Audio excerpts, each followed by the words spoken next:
It's like a giant history book. Every tide turns another page. I never know what I'm going to find next.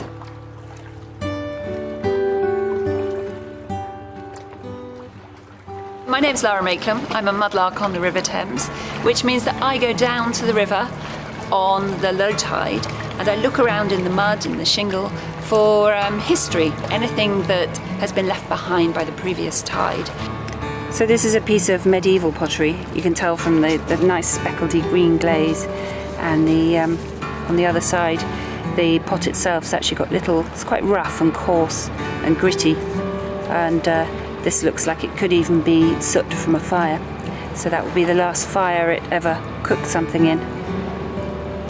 100, 200 years ago, mudlarks were the poorest people, the very lowest of society.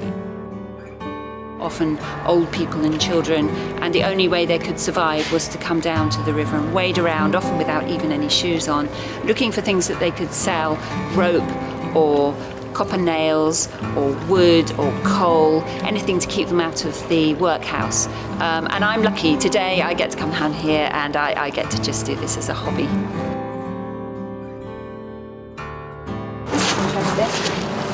So this is a ship's windlass. See the hole where they would have put a big hole in like that to turn it.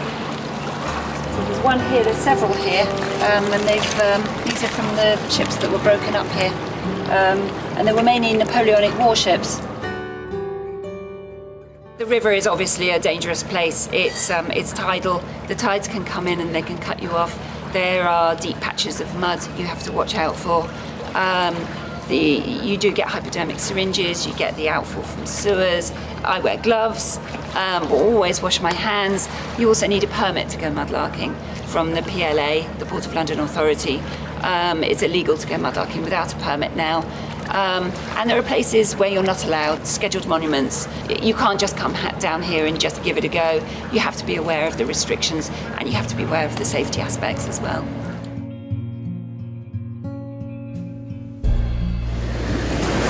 Coin from Charles I. It's called a rose farthing, and on one side it's got a crown with cross sceptres behind it, and on the other side it's got a rose. And these were issued under the reign of Charles I to fill the gap in the market because there wasn't enough small change, and people didn't like them at all, and they were very easy to counterfeit, and lots and lots ended up in the river.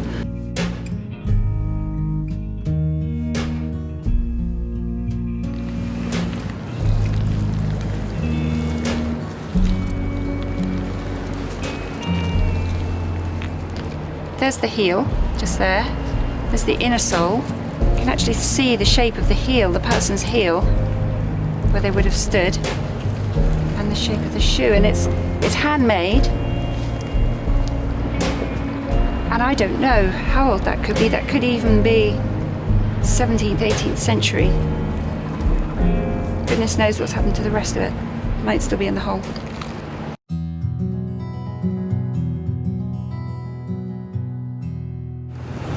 So this is the neck of a Bellarmine, which came from Germany. It's stoneware, and it dates from around the late 16th, 17th century. But the bit that every mudlark's looking for is the bit with the face on.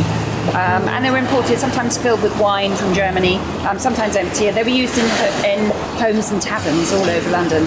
And it's said that the face here resembled a cardinal at the time called Cardinal Bellarmine, who was staunchly Catholic, very anti-alcohol, at a time when the country was going through great turmoil with the Catholics and Protestants, and that people enjoyed smashing these bottles just to see his face in pieces. So here's a key I found a few months ago, and it's medieval, it's very early, and I just sometimes wonder who lost this key and how angry they were when they lost it, realised that the key to their cabinet probably, or casket, had been lost in the mud. It's beautifully made again. It's made of iron, which tends to rust away once it's out of the mud, and this one's been recorded on the Portable Antiquities Scheme database because it's so rare to find something like this. Because it's made of iron, they usually just rust away.